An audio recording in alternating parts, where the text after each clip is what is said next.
ஸ்ரீ பைரவி ஜோதிடம். நாமக்கல் ஜோதிடர் விஜயா.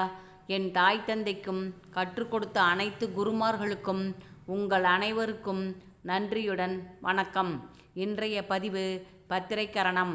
கரணநாதன் கேது பகவான். பறவை கோழி. பத்திரை கரணத்தில் பிறந்தவர்களிடம் திருநீறு வாங்கி பூசினால் விஷக்கடி விஷஜுரம் நீங்கும். பத்திரை கரணத்தில் பிறந்தவர்களின் குடும்பத்தில் ஜோதிடர், மருத்துவர், ஆன்மீகத்தில் ஈடுபாடு உள்ளவர்கள் இருப்பார்கள். சோம்பல் குணம் இருக்கும்.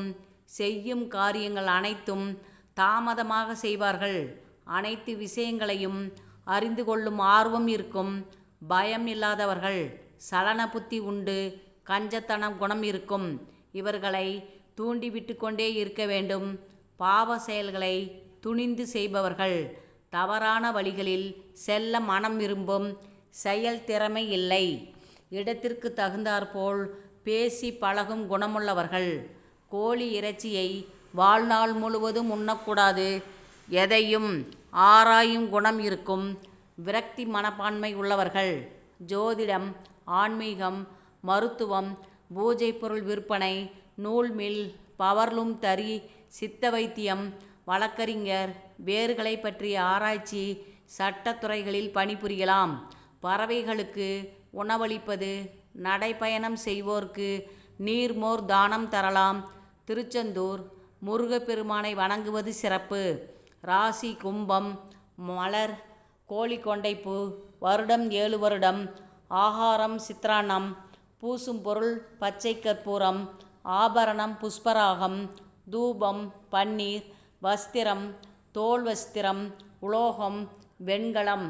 பத்திரை கரணத்தில் பிறந்தவர்கள் கேது பகவான் ஜாதகத்தில் நல்ல நிலையில் நின்றால் யோக பலன்களை அதிகமாக பெறலாம். கேதுவால் ஏற்படும் தோஷம் நிவர்த்தியாகும். ஏதாவது ஒரு விஷயத்தை எண்ணிக்கொண்டும் செய்து கொண்டும் இருப்பார்கள். மற்றவர்களின் மனதை துல்லியமாக அறிந்து எடை போடும் உள்ளுணர்வு அதிகம் உடையவர்கள். ஏனென்றால் அடுத்தவர்களை பற்றி ஆராய்வதே இவர்களின் வேலையாக இருக்கும். இவர்கள் மந்திரம், மாந்திரீகம், ஆன்மீகம், ஜோதிடம் தெரிந்து வைத்திருப்பார்கள்.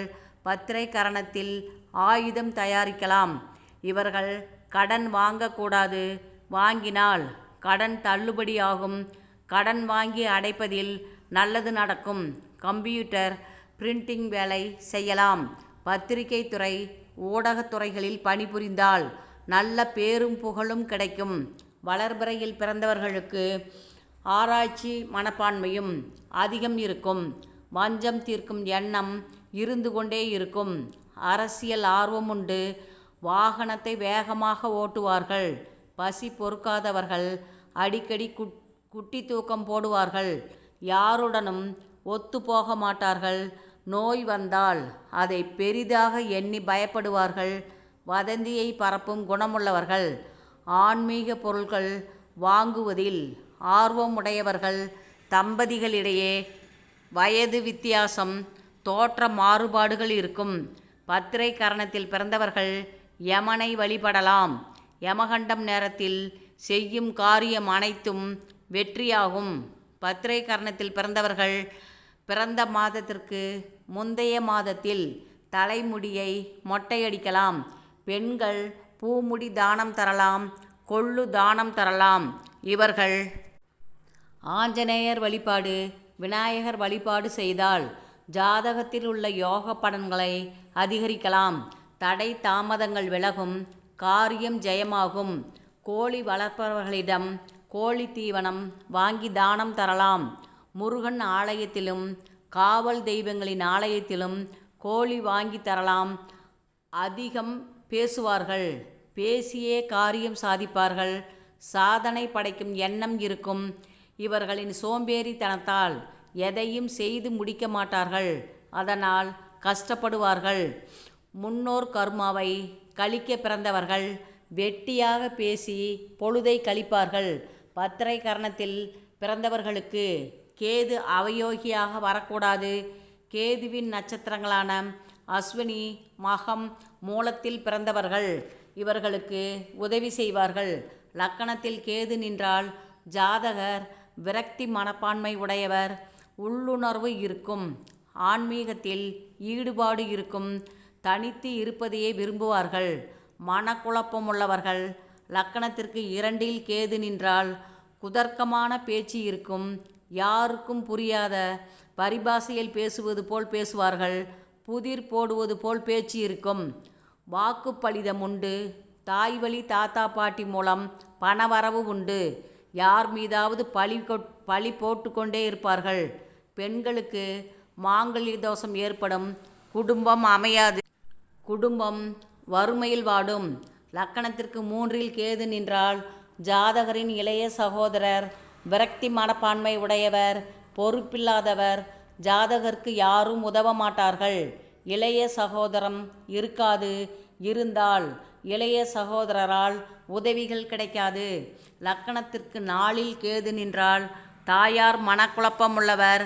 தாயாருக்கு ஆன்மீக நாட்டம் அதிகம். வயோதிகர் போல் தோற்றமளிப்பார். லக்கணத்திற்கு 5இல் கேது நின்றால் பிள்ளைகளுடன் ஒத்துப்போக முடியாது. கருத்து வேறுபாடு இருக்கும். ஆன்மீக ஈடுபாடு உண்டு. 6இல் கேது நின்றால் தாய் வழி தாத்தா பாட்டிகள் ஜாதகருக்கு எதிராக செயல்படுவார்கள். விநாயகர் வழிபாடு நன்மை தரும். லக்கணத்திற்கு 7இல் கேது நின்றால் ஜாதகரின் மனைவி விரக்தி மனப்பான்மை உடையவள். முதிர்ந்த தோட்டமுடையவள். ஆன்மீக நாட்டம் இருக்கும். ஜாதகருக்கு திருமண தடை இருக்கும். குடும்பத்தில் நிம்மதி இருக்காது. 8இல் கேது நின்றால் அந்நியர்களால் அவமானம் உண்டாகும். பிச்சைக்காரர்கள் கூட மதிக்க மாட்டார்கள். 8இல் கேது நிற்பது சிறப்பில்லை. 9இல் கேது நின்றால் தகப்பனார் எதிலும் ஈடுபாடு இல்லாதவர். எந்த குறிக்கோளும் இல்லாதவர். பொறுப்பில்லாதவர். ஜாதகருக்கும் தந்தைக்கும் கருத்து மோதல் உண்டு. அந்நிய மனிதர்களால் ஆதாயம் உண்டு. லக்கணத்திற்கு 10இல் கேது நின்றால் ஜோதிடம், மருத்துவம், மீன் வியாபாரம், தொழில் செய்யலாம். தொழில் வேலையில் திருப்தி இருக்காது. பல தொழில் செய்வார்கள். நிரந்தர வருமானம் இருக்காது. குழப்பம் இருக்கும்.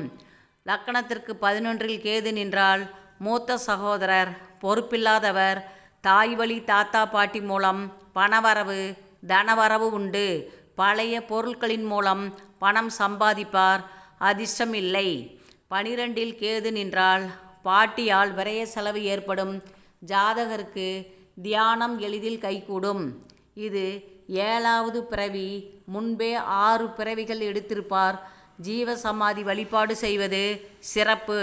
விநாயகர் வழிபாடு, ஆஞ்சநேயர் வழிபாடு, திருச்செந்தூர் முருகப்பெருமான் வழிபாடு செய்வது ஜாதகத்தில் உள்ள யோக பலன்களை அதிகரிக்கும். நன்றி. வாழ்க வளமுடன்.